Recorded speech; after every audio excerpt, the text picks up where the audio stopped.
As one of my first experiences with dogs was that first year I carried, and the house was a bungalow type, had large wooden columns on either side of the steps.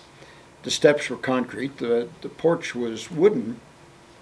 I walked up the concrete steps. They masked the sound very well. But the minute my right foot hit the wooden floor, the dog that had been sleeping by the pillar jumped up and lunged at me, and I had the mailbag on my left shoulder. He got a bite of kangaroo hide because the mailbag was made out of kangaroo skin at the time. It's waterproof, it's durable. Dog got a bite of that, ran off the side of the porch. I breathed a sigh of relief thinking that I was done with that one. I walked up the width of the porch, dropped the mail in the box, turned around just in time for the dog to jump up on the other side of the porch and bite the mailbag again because I had turned around. The dog had run clear around the house. Wow. And jumped up the other side. So that was your lucky day. 0 for 2 he got. 0 he for got 2. 2 bites in the bag. 0 for 2. Now, over almost 6,000 carriers a year get bit by dogs. Really? I've been bitten by every dog from a Chihuahua to a Great Dane. And, it's not an experience that you relish, but it is an interesting experience at times.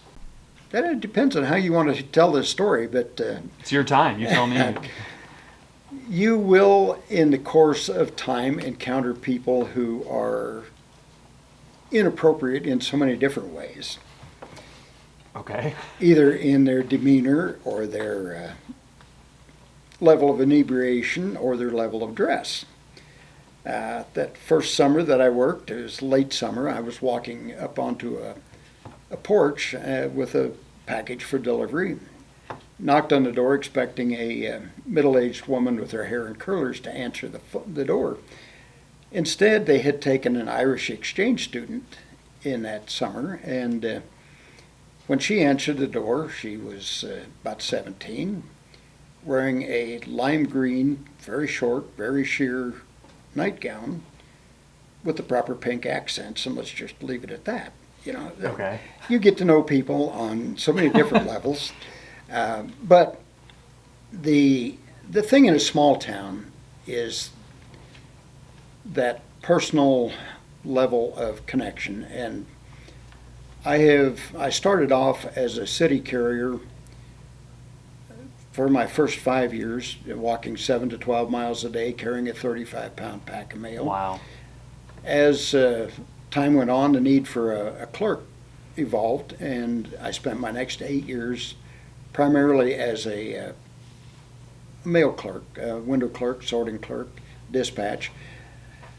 And then the opportunity came up to be a rural mail carrier, and that is where I finished my career. I spent 23 years on a route that had 406 customers, and they all became family. It was a connection that is almost legendary in the Postal Service. The connection between a rural carrier and a customer is something that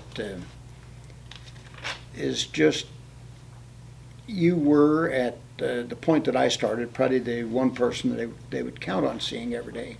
Yeah. And the stories about rural mail carriers are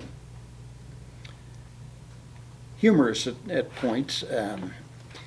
One of the early carriers down on the route that I had a habit of putting out set lines on the Blue River. And they said you could always tell how the fish were biting by the time of day you got your mail. If you got your mail early, the fish weren't biting. If you got your mail late, it meant that Toby had taken the fish off the set lines, taken them home, cleaned them, and put them in the refrigerator before he finished delivering the mail. Gotcha. Another story about a rural mail carrier was that, this is a story I heard when I was doing the training in Lincoln. He was called into the postmaster's office. The postmaster said, well, Mr. Jones is complaining that he's not getting his drover's journal. Do you have any insight in this? Well, at that time, if you had 100 customers, maybe 20 or 30 of them got the drover's journal. postmaster said, well, this Mr. Jones isn't getting his Drover's Journal for a week after everybody else has gotten theirs. Why? The carrier looked him right in the eye and says, I haven't finished reading it yet. Of course. Yes. That's what you actually brought up a few points I was hoping to ask you about.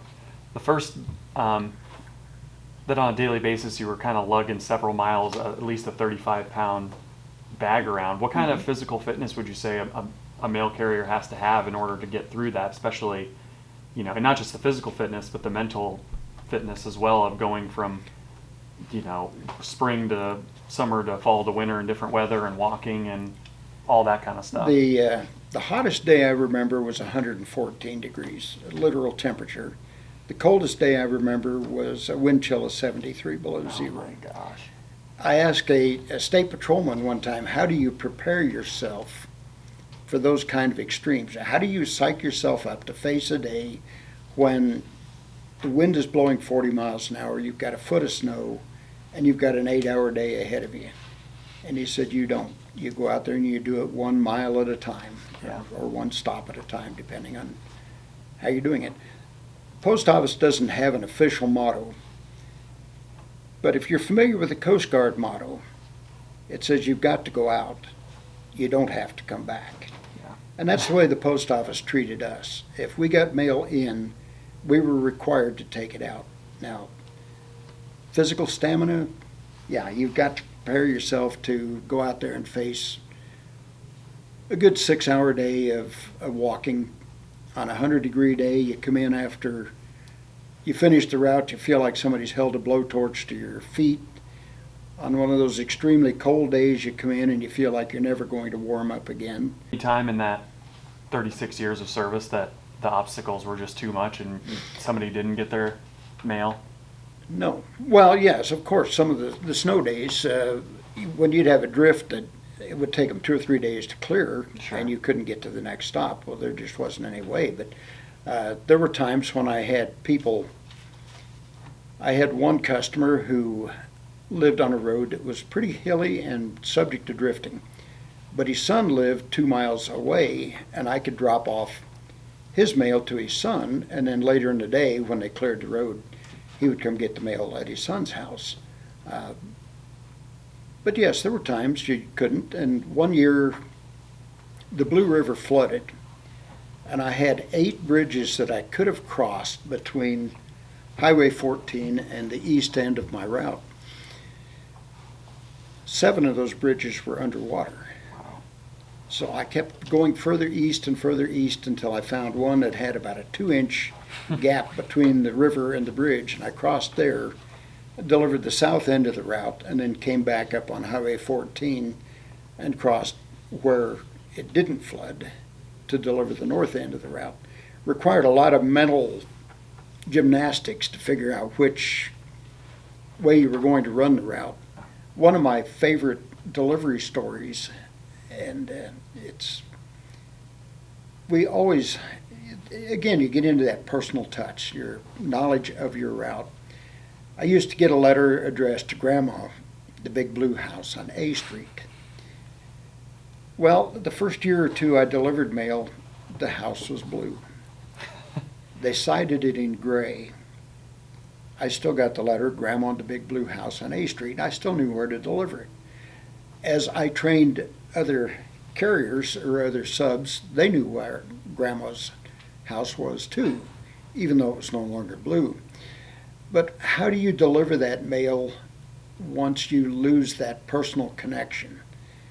Then it's essential that you have the zip code. It's essential that you have street addresses. It's no longer feasible to deliver Grandma in the big blue house on A Street.